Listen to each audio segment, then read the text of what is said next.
Fala. Pai do Senhor Jesus, irmãos. Falando assim, vou ficar à vontade, viu? Posso ficar. Meus irmãos, foi dado aviso a respeito do culto regional, né? Só lembrando, principalmente aos homens, né? Que nós vamos fazer uma participação especial lá, sábado agora, tá bom? Nós vamos cantar uma canção ao Senhor, nosso Deus, lá no sábado. Ok? Amém? Abra sua Bíblia na segunda carta de Pedro, capítulo 1, a partir do versículo 16.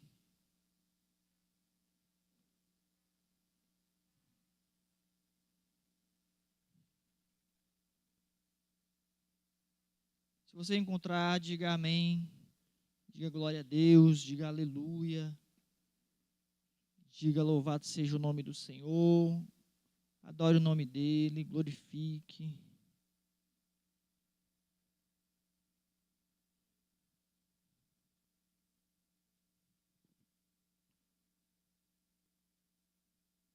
Você encontrou, diga amém bem forte, meu irmão.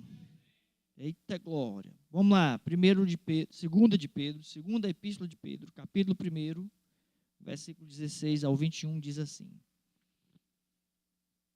Porque não vos demos a conhecer o poder e a vinda de nosso Senhor Jesus Cristo, seguindo fábulas engenhosamente inventadas, mas nós mesmos fomos testemunhas oculares da sua majestade. Pois ele recebeu da parte de Deus Pai honra e glória, quando pela glória excelsa lhe foi enviada a seguinte voz: Este é o meu filho amado em quem me comprazo. Ora, esta voz vindo do céu, nós a ouvimos quando estávamos com ele no Monte Santo.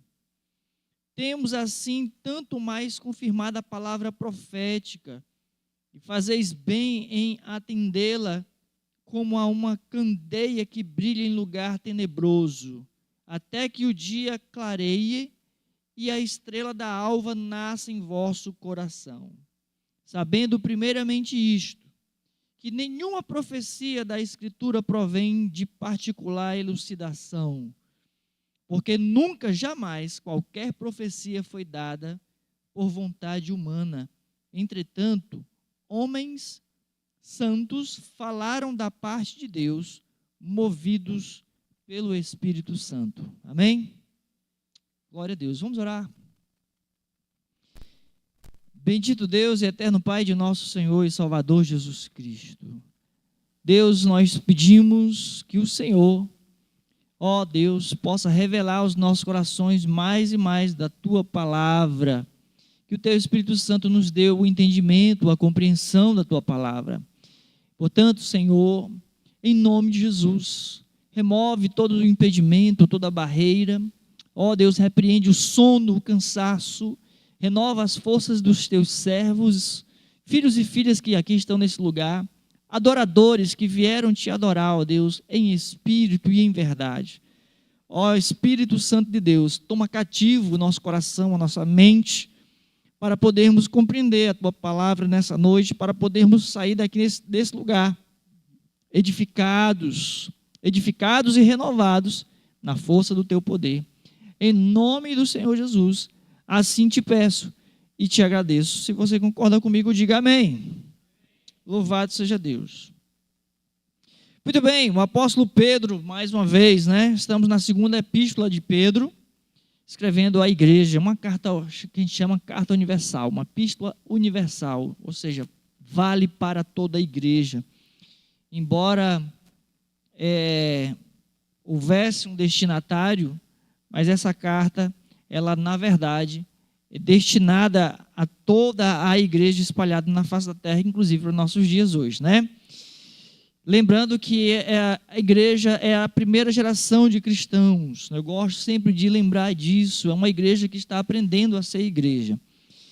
E é muito interessante falar que esse finalzinho do primeiro capítulo que nós acabamos de ler Pedro, ele realmente tem uma preocupação com a mensagem que ele carrega, a mensagem que ele quer entregar à igreja. Ele está preocupado com essa mensagem, ele tem uma preocupação de que essa mensagem realmente chegue na íntegra. Quando você passa um WhatsApp, principalmente um áudio, né? Normalmente as pessoas que fazem um áudio, depois de enviar, dá aquela escutadinha, né? Tem muita gente que tem o hábito de ouvir o próprio áudio que mandou para saber se mandou direito, né? Se ele falou corretamente o que ele tinha que dizer.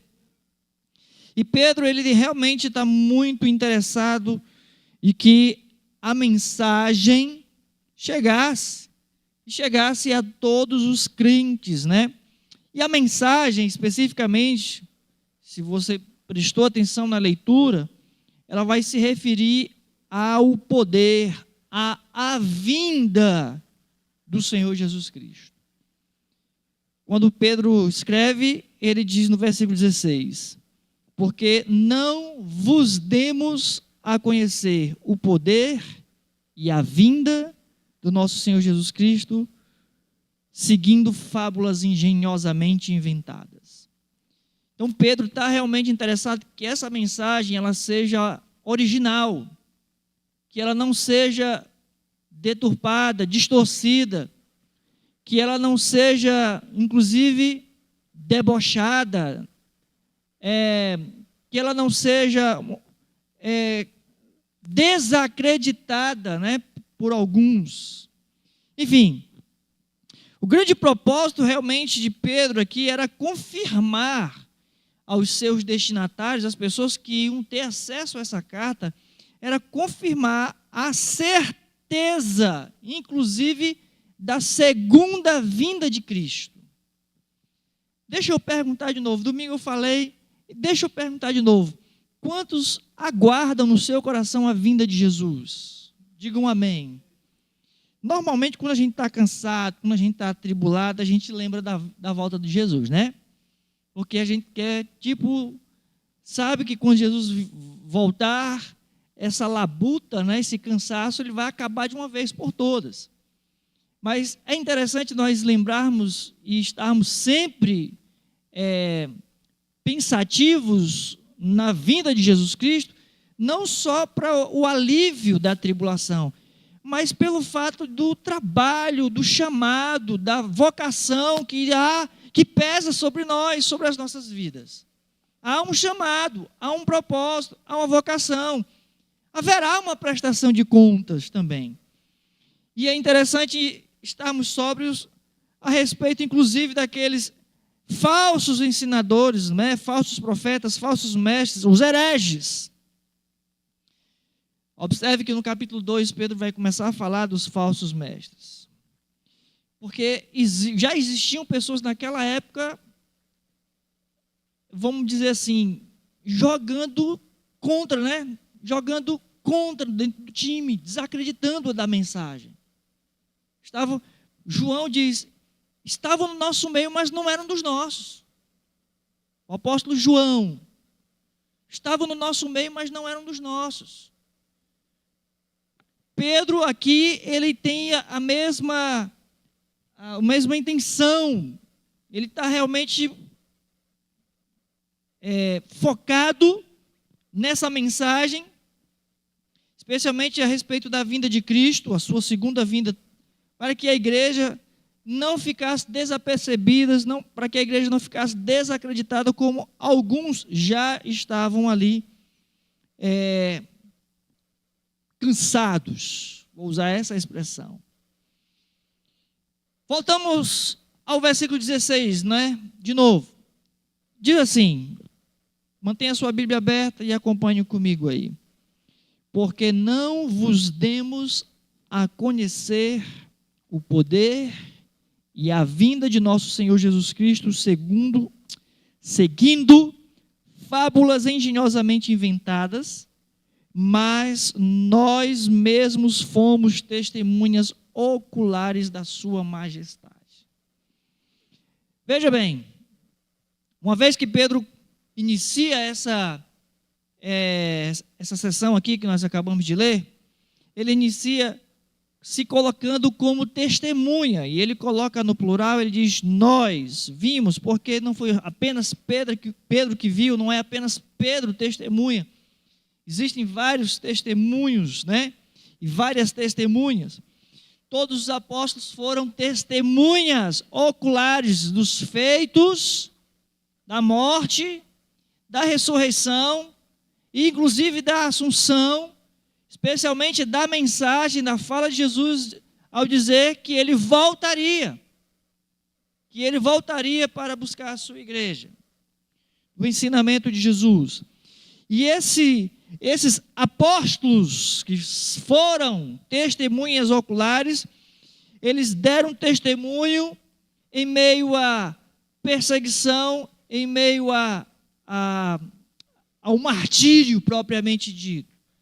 Uma vez eu vi uma entrevista daquele historiador da igreja adventista, o Rodrigo, alguma coisa, esqueci o sobrenome. Rodrigo Silva, obrigado. Rodrigo Silva. Ele estava dando uma entrevista, não me recordo a quem, mas alguém estava falando sobre a veracidade do Jesus histórico, de Jesus ter existido, ter morrido e ter ressuscitado. E ele usou um argumento interessante, que eu achei muito interessante, faz tempo, né, que as pessoas falam desse argumento. É exatamente o testemunho dos apóstolos. Quem é que daria a própria vida por uma mentira, por um engano, meu irmão? Quem arriscaria a vida, a família, por uma mentira? A própria vida, a vida da sua família, dos seus familiares, dos seus amigos. Quem arriscaria realmente todas estas vidas por uma mentira? Seria praticamente um absurdo, né? Um verdadeiro desvaneio, né? Uma loucura. No entanto, todos os apóstolos e os discípulos que viram, que testificaram do Cristo ressurreto, eles realmente saíram pelas ruas, pelas cidades, falando do Evangelho do Senhor Jesus Cristo. E Pedro, mais uma vez, ele coloca aqui essa situação para fortalecer a mensagem, para que a mensagem tenha cada vez mais um impacto, né, na vida dos corações daqueles ouvintes. E eu quero chamar a sua atenção para a expressão que Pedro usa, quando ele diz que nós fomos testemunhas oculares. A expressão testemunhas aqui é um tipo de expressão que vai significar alguém que estava preparado para desfrutar do privilégio de ser uma testemunha ocular das experiências de Deus. É como que alguém viu as manifestações de Deus. Alguém que viu Deus se fazer carne. Alguém que viu Deus operar sinais e prodígios.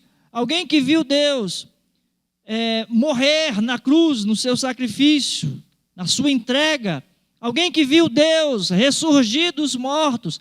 Alguém que viu Deus ascender à sua glória. Viu Deus na sua glória.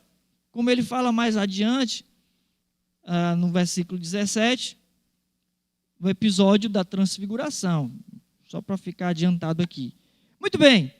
Quando Pedro fala, então, que ele é testemunha, ele não viu algo isolado.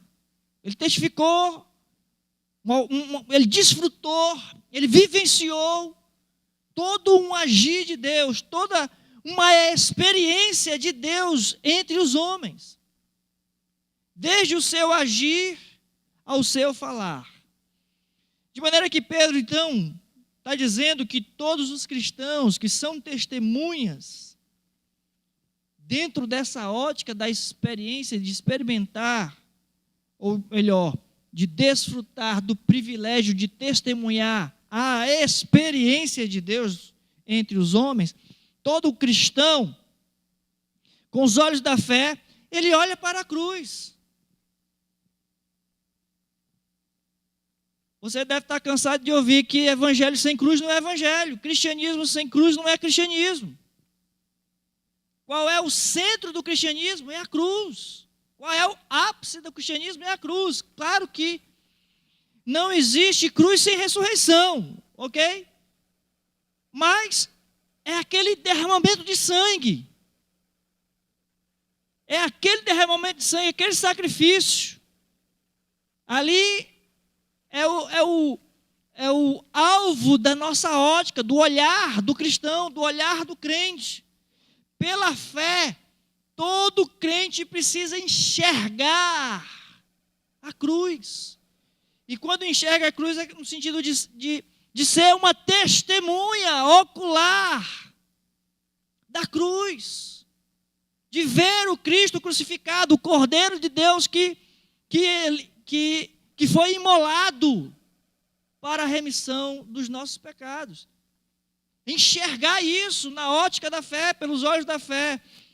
E na sua experiência, na sua caminhada, de ver esses feitos de Deus, de ver esse agir de Deus.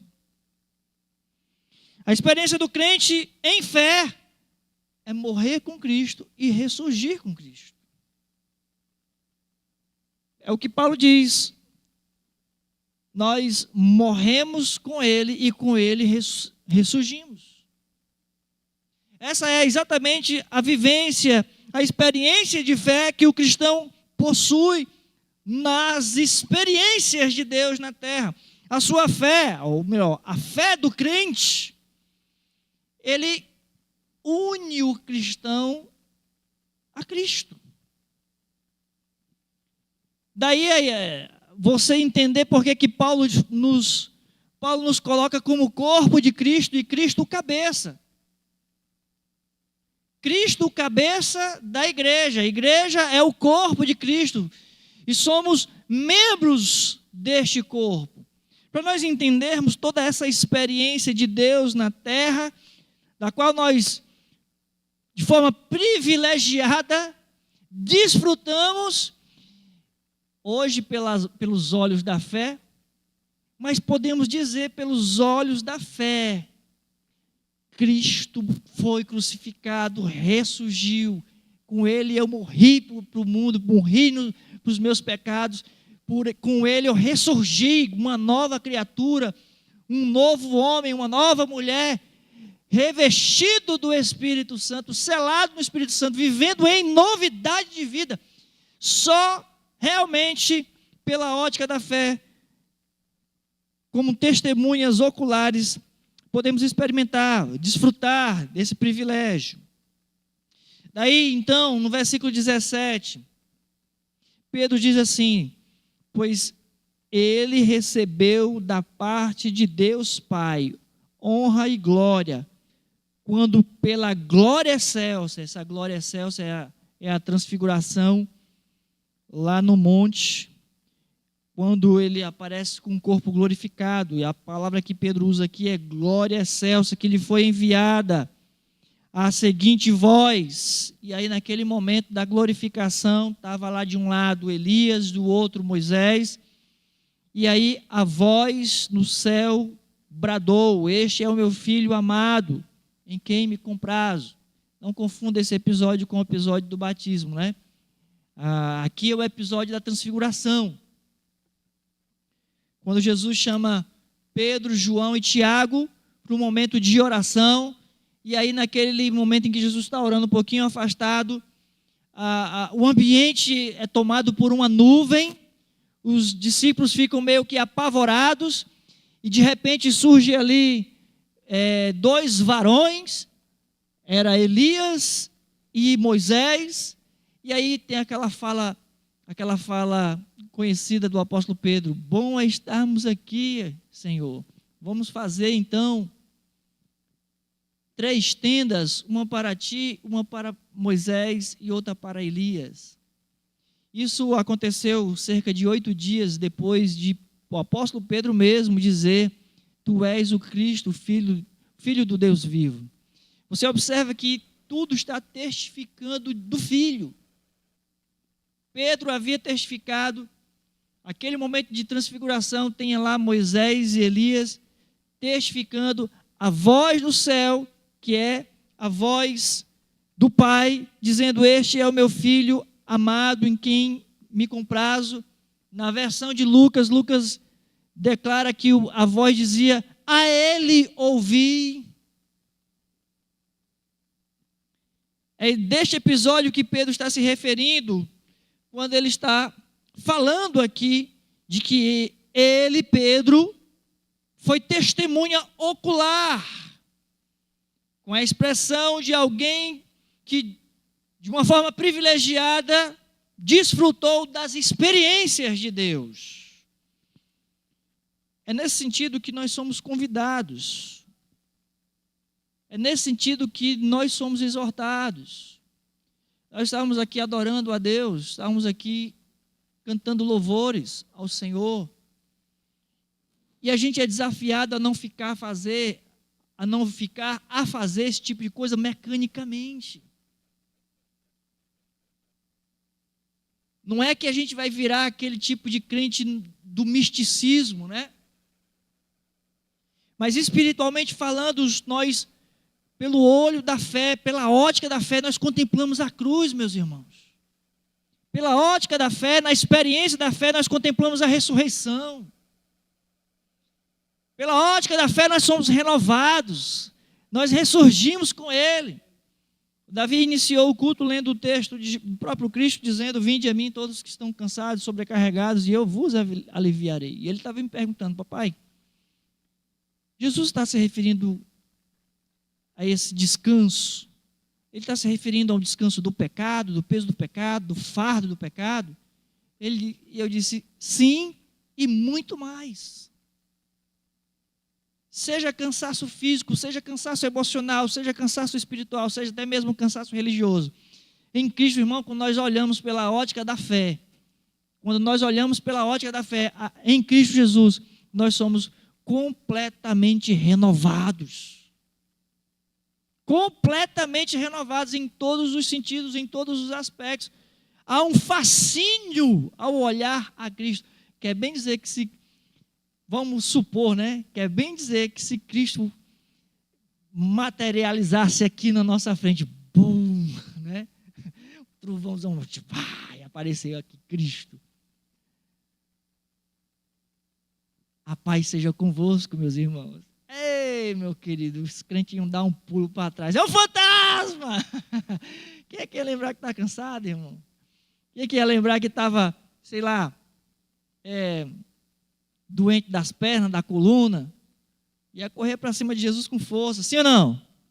É exatamente a proposta, quando Pedro coloca, quando ele diz: porque não vos demos a conhecer o poder e a vinda de nosso Senhor Jesus Cristo, seguindo fábulas, né? Seguindo fábulas engenhosamente inventadas, porque não é história da carochinha, irmãos, é uma história de poder. Paulo diz em Romanos que o Evangelho, ele é o poder de Deus. Não é um conto de fadas, não é uma ideologia, não é um tipo de filosofia de vida. É poder de Deus, irmãos, é poder de Deus. Isso é o Evangelho. Isso é a vida cristã. E Pedro segue então, dizendo, no versículo 19: temos assim tanto mais confirmada a palavra profética. Temos assim tanto mais confirmada a palavra profética, e fazeis bem em atendê-la, ouvir, atender, receber, crer, experimentar, viver essa palavra profética. Como há uma candeia que brilha em lugar tenebroso, até que o dia clareie e a estrela da alva nasça em vosso coração. Está cansado, está triste, está sobrecarregado, está sendo perseguido, está vendo realmente aí o estreito, o caminho pedregoso, né? Doloroso, a via dolorosa, né? Está vendo o negócio realmente apertar. O que Pedro está falando sobre essa palavra profética, que isso está tudo conectado, tá, irmãos? O nosso relacionamento com Deus, especialmente através do Filho, Jesus Cristo, o Cristo que nos foi apresentado, assim como Pedro apresentou àquela igreja, como testemunha ocular desse Cristo que nos faz experimentar pela ótica da fé, a mesma experiência da testificação, né? Existe essa palavra, testificação? Estou inventando agora. De ter visto, pela ótica da fé, o Cristo crucificado. E aqui Pedro usa exatamente o mesmo argumento, trazendo para dentro da palavra profética. Assim como foi profetizado no Antigo Testamento, pelos profetas, assim como agora foi testificado pelos apóstolos, aqueles que estavam proferindo o ensinamento de Cristo, falando de Cristo e ensinando, transmitindo o ensinamento. Veja que no livro dos Atos dos Apóstolos, a igreja perseverava na doutrina dos apóstolos. Não era um ensinamento da parte deles, mas um ensinamento que o próprio Deus trouxe aos seus apóstolos e os comissionou a transmitir a outros, a disseminar esse ensinamento. E esse ensinamento vira palavra profética. Esse ensinamento é a palavra profética.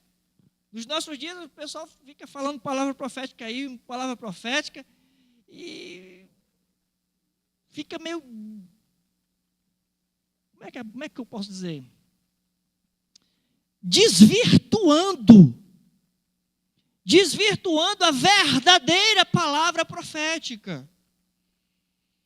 Então o testemunho que Pedro traz, o testemunho lá do dia da transfiguração, né, no monte, o testemunho da voz no céu, o testemunho de Elias, Moisés, ou seja, a lei e os profetas, acerca do Filho, acerca do ministério do Filho, acerca de quem é o Filho, acerca do ensinamento e da mensagem do Filho, tudo isso é validado. Tudo isso é palavra profética. Ou seja, a palavra profética em si, ela vai ser exatamente o tipo de lâmpada que ilumina o caminho, a caminhada do crente no tempo difícil, no dia escuro, no dia mau. O que é que diz o Salmo 119, versículo 105, irmãos? 1, 2, 3 e... Eita glória! Ainda tem um ou dois aí que está acordado. Então vamos lá junto, 1, 2, 3 e... Lâmpada para os meus pés é a tua palavra e luz para os meus caminhos. É o Salmo 119, 105. É o Salmo 119, 105. Coloca para nós o livro do profeta Isaías, capítulo 9, o versículo 2. Isaías está profetizando acerca da chegada do Messias, Salvador. E no versículo 2, o que ele diz? 2, por favor, verso 2. 9, 2. 9, 2. Ainda não? 1, 2, 3, 6, já. 9, 2. Bugou? 2, garoto. 2, garoto. Corre. Glória a Deus, aleluia. Antigamente, quando acontecia um negócio desse, a igreja começava a glorificar. Aleluia, glória a Deus. Mas não é comemorando não, mas é só para poder... Olha lá. O povo que andava em trevas viu grande luz. Era um tempo de escuridão, de cegueira espiritual, de não conhecer a plenitude da revelação de Deus. E aí, Isaías está profetizando exatamente essa chegada. De quem, menino? Do Messias. O povo que andava em trevas viu grande luz, e aos que viviam na região da sombra da morte, resplandeceu-lhes a luz. Coloca para nós João 8,12. Evangelho de João, capítulo 8, versículo 12. Não, 8:12, irmão, 12. Agora é 12. Glória a Deus. Vai dar certo? Deu. De novo lhes falava Jesus dizendo, o que Jesus disse? Eu sou a luz do mundo. Quem me segue não andará nas trevas, pelo contrário, terá a luz da vida. É exatamente disso que se trata a palavra profética. É direcionamento para viver em meio à escuridão da vida aqui que nos rodeia, né? Que está à nossa volta, que muitas vezes nos acocha, né? Nos aperta por todos os lados. A palavra profética, principalmente naqueles dias, para aquela primeira igreja, em meio a falsos mestres, em meio à perseguição, em meio a pessoas sofrendo martírio, uma situação realmente de densas trevas, de escuridão. Pedro então está apelando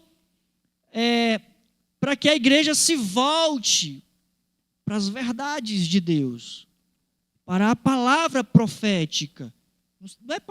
Não é Deus tem vitória para você, irmão, né? O pessoal gosta de ouvir isso.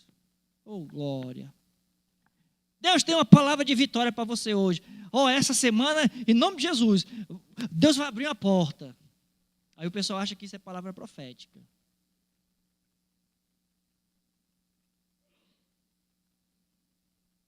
A palavra profética não deve ser ignorada. A palavra profética não deve ser ignorada. Não deve ser ignorada. Ela deve ser considerada, e considerada com muita atenção. Porque ela é fonte de segurança e de verdade. A gente acha que palavra profética é só aquela palavra de Deus vai abrir uma porta essa semana. Segura, irmão, segura, recebe aí. Oh, glória. Mas não, especialmente é contra o engano, especialmente é contra as armadilhas de Satanás, é contra o cansaço, contra o sono espiritual, é contra a fadiga espiritual. A palavra profética vem para nos corrigir, vem para nos reajustar no caminho. A palavra profética vem para iluminar as nossas decisões, vem para clarear as nossas ideias, vem para realmente acender a chama do Espírito dentro do crente. Essa é a palavra profética. Vem para avivar. Os profetas, quando se levantaram no Antigo Testamento, estavam falando de quê, irmãos? Bênção para os irmãos? Não, primeiro chamava, olha, ei, está errado aí. Se arrependam. E quando eles estavam desnorteados, sem saber o que fazer, sem saber que decisão tomar, a palavra profética vinha e dizia, olha, ei, preste atenção, decidam assim. Essa é a vontade de Deus. E muitas vezes a palavra profética vinha como? Advertência. Ei, se continuar assim, vai dar errado.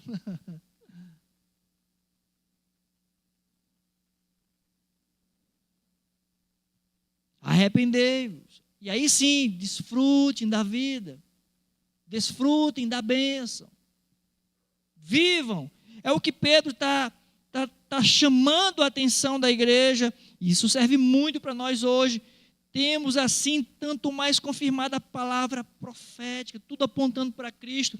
E da experiência da igreja em Cristo, porque somos um em Cristo. Temos assim tanto mais confirmada a palavra profética e fazeis bem em atendê-la como uma candeia que brilha em lugar tenebroso até que o dia clareie e a estrela da alva nasça em vossos corações.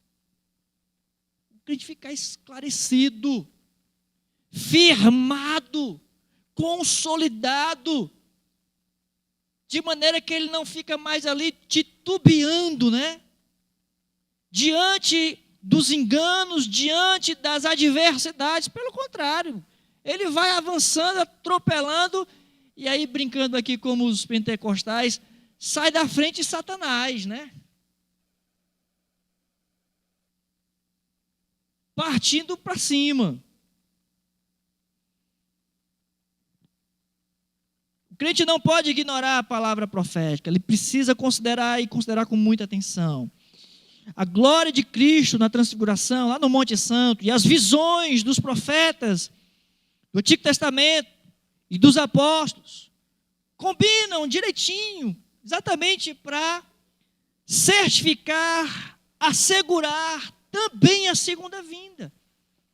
O que a igreja aguarda, irmãos? Qual é a esperança da igreja?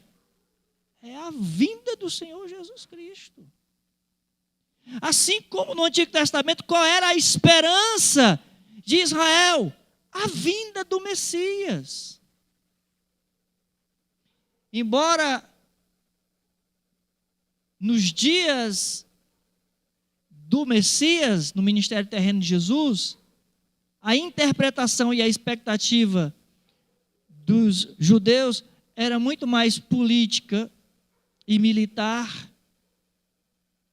A interpretação, da chegada e do ministério messiânico estava muito mais ligado à política e ao meio militar do que muito mesmo o que Deus queria realizar. O que Deus estava realizando.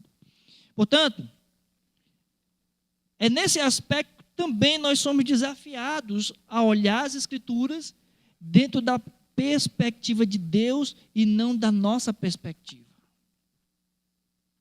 Olhar a palavra profética na ótica de Deus, no que ela está dizendo para nós e não no que nós queremos ouvir. E aí é onde mora o engano. Eu vou falar aqui novamente uma coisa que eu já disse para a igreja, que naquele tempo da pandemia, em que todos nós estávamos impedidos de realizar os cultos, naquele tempo, como era o nome daquilo? Quarentena, mas tinha um nomezinho, como era? O lockdown, e vários nomes, enfim, a gente não estava fazendo mais nada da vida, todo mundo em casa. Isolamento social, era essa a palavra que eu estava procurando. E aí, a gente estava fazendo culto pela internet. Eu tinha um professor da época de seminário, o reverendo Alexandre Carneiro, uma pessoa que eu admiro muito a inteligência dele. E eu estava assistindo uma live dele, e ele estava falando que uma das maiores fraquezas da igreja também é a sua maior força, ou a sua maior força também é a sua maior fraqueza. Qual é a maior força da igreja que ele estava falando? A palavra profética. Mas qual é a sua maior fraqueza? A falsa profecia.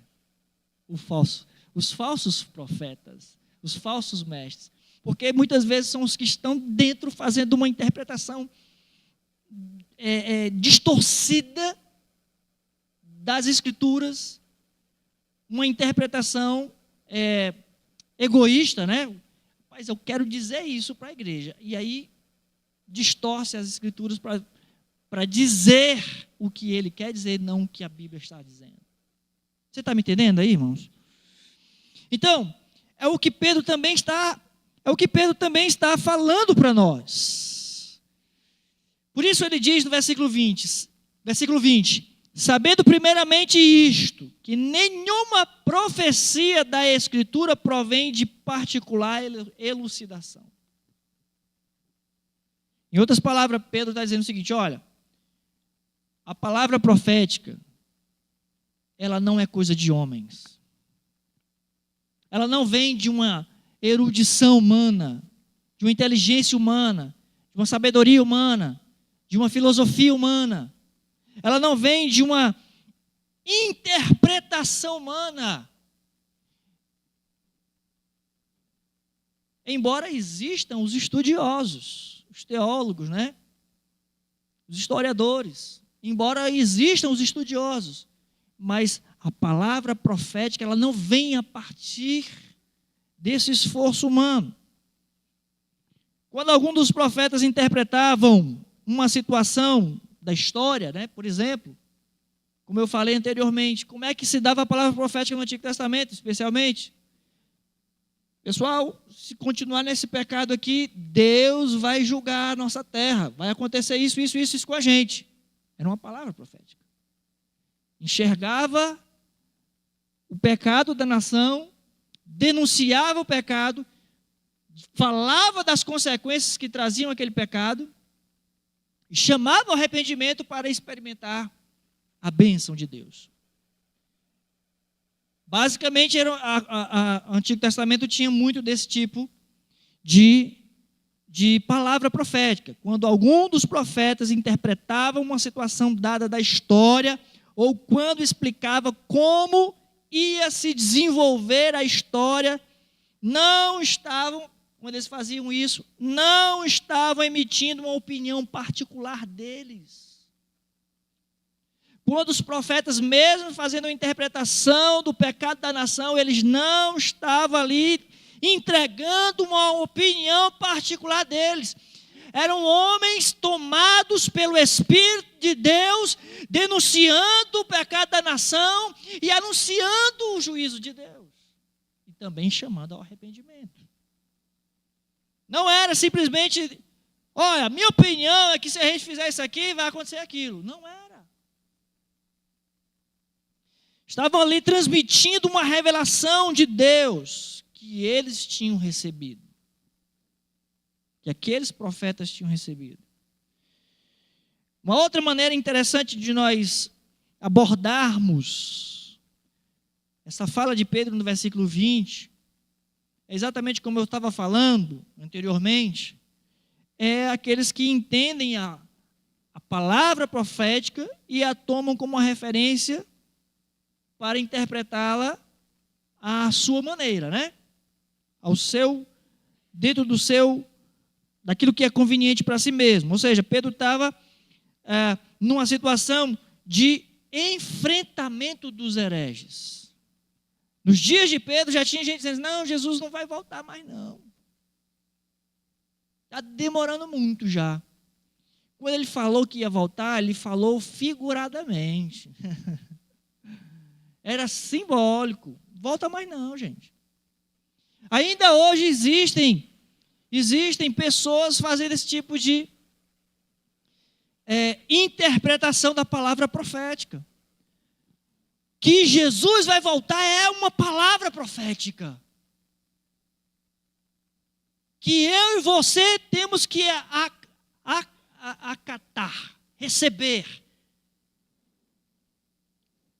Prestar atenção nessa palavra e estarmos prontos para quando Jesus voltar. Quando é que ele vem, pastor? Não sei. Ninguém sabe. Nem o dia, nem a hora. Mas está profetizado.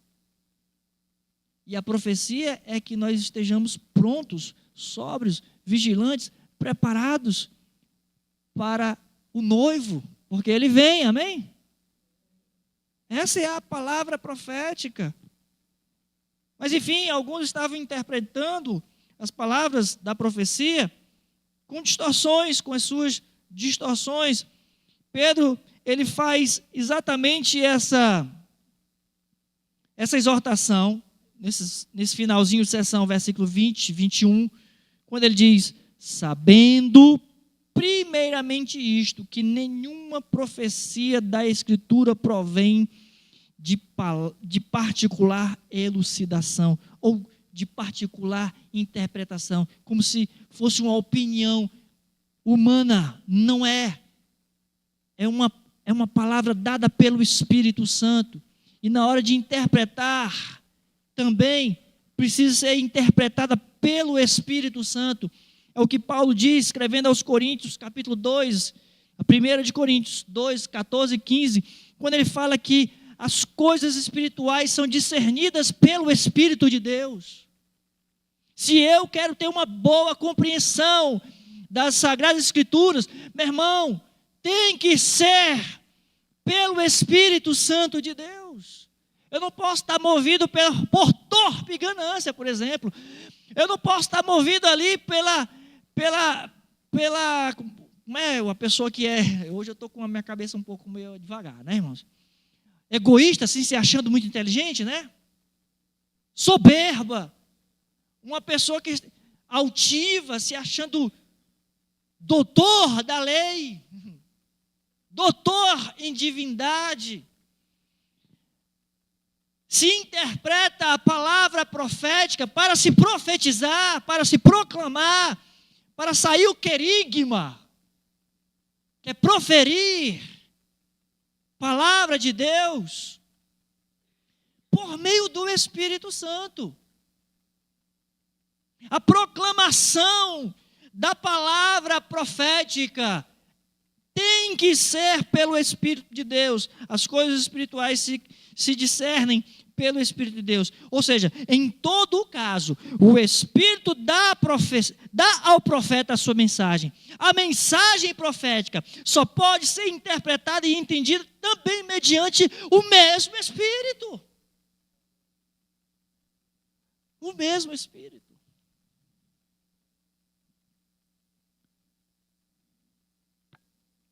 E a gente encerra, eu fico caçando meu relógio. É tempo que o bicho está parado.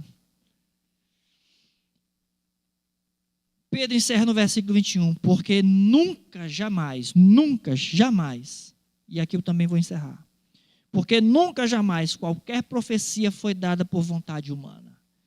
Nunca, jamais, qualquer profecia foi dada por vontade humana. Entretanto, homens, sim, homens, mas não são qualquer. São homens separados, santos, separados. Homens santos falaram da parte de Deus, movidos pelo Espírito Santo. A palavra aqui, movidos, significa sustentados pelo Espírito Santo.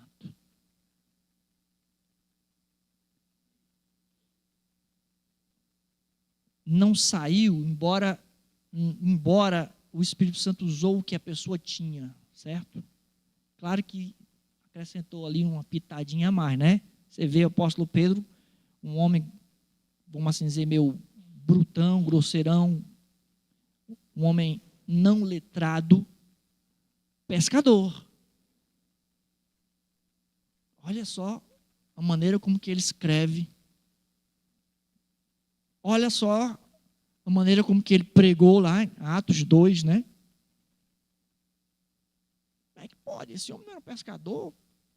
Quanta sabedoria. É o Espírito Santo. A palavra profética é o Espírito Santo quem dá. Interpretar a profecia é o Espírito Santo. Pedro faz a interpretação do livro de Osés, né? Promessa, a profecia do derramamento do Espírito Santo. Como é que ele faz essa interpretação? Pelo Espírito Santo. E hoje, para a gente pregar a palavra de Deus, para a gente proferir palavras proféticas, é pelo Espírito Santo, irmão. Interprete isso aqui, pelo Espírito Santo, para transmitir a vontade de Deus, para advertir, para corrigir, para guiar o povo de Deus até que ele venha. Amém? Vamos ficar de pé em nome de Jesus. Louvado seja Deus. Então te prepare, irmãos. Esteja sempre pronto para te encontrar com teu Criador. Preparado. Jesus Cristo virá. Não esquece. Feche seus olhos, ore comigo.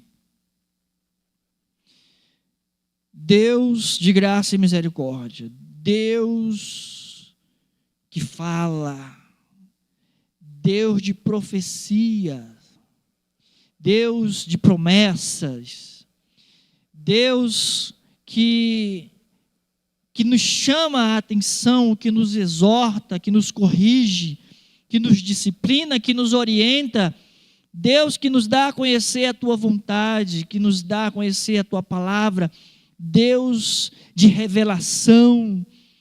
Ó Senhor, nessa noite, adoramos o teu nome, glorificamos e exaltamos o teu santo nome, e também, ó Deus, pedimos que a cada dia o teu Santo Espírito nos faça compreender a tua palavra, e assim acenda nos nossos corações a chama do Evangelho, a chama do Espírito Santo, que arde em nossos corações o poder do Evangelho, que arde em nossos corações o poder do Espírito Santo, que ao abrir das nossas bocas, ó Deus, possa fluir a palavra profética, a palavra da correção, a palavra da vida, a palavra da redenção, a palavra da salvação, a palavra da reconciliação, a palavra que revela a tua vontade, ó Deus. E assim também a palavra que conforta, a palavra que nos orienta no caminhar, no dia a dia, a palavra que nos guarda do mal, a palavra que nos livra, Senhor Deus, no dia da angústia, que nos socorre no tempo da tribulação, a palavra que renova as nossas forças, a palavra que nos traz descanso em meio ao cansaço, a palavra que nos mantém sóbrios, ó Deus, acerca da tua vinda, acerca dos sinais dos tempos, a palavra, ó Senhor, que nos mantém ativos, que nos livra da inércia, que nos livra, ó Senhor Deus, da esterilidade, mas que nos faz frutíferos. Sim, ó Deus, libera sobre nós, capacita-nos, ó Deus, ó Senhor, sobre essa palavra, a palavra profética, sobre a palavra revelada, sobre a vontade do Senhor, no poder do teu Santo Espírito. É no nome de Jesus, ó Deus, que assim nós te pedimos, o derramar do teu Espírito sobre esta congregação, sobre o teu povo espalhado na face da terra, ó Deus, chamando o teu povo de volta às Escrituras. Um retorno às Escrituras, Senhor. É no nome de Jesus, ó Deus, que eu te peço que o Senhor realize nesse lugar, no nosso meio, este avivamento, de voltarmos às Escrituras, a palavra profética, a palavra do Espírito, ó Senhor, movido pelo Espírito. No nome de Jesus. Agora nos despede em paz, para os nossos lares, para os nossos destinos, ó Senhor, debaixo da graça do Senhor Jesus Cristo, debaixo do amor de Deus nosso Pai, debaixo da unção, do poder e da consolação do Espírito Santo. Assim seja sobre a tua vida, meu irmão, minha irmã, e seja com todo o povo de Deus, espalhado pela face da terra, até que Cristo venha. Você que recebe, diga amém. Aleluia. Glória a Deus. Vamos em paz, lembrando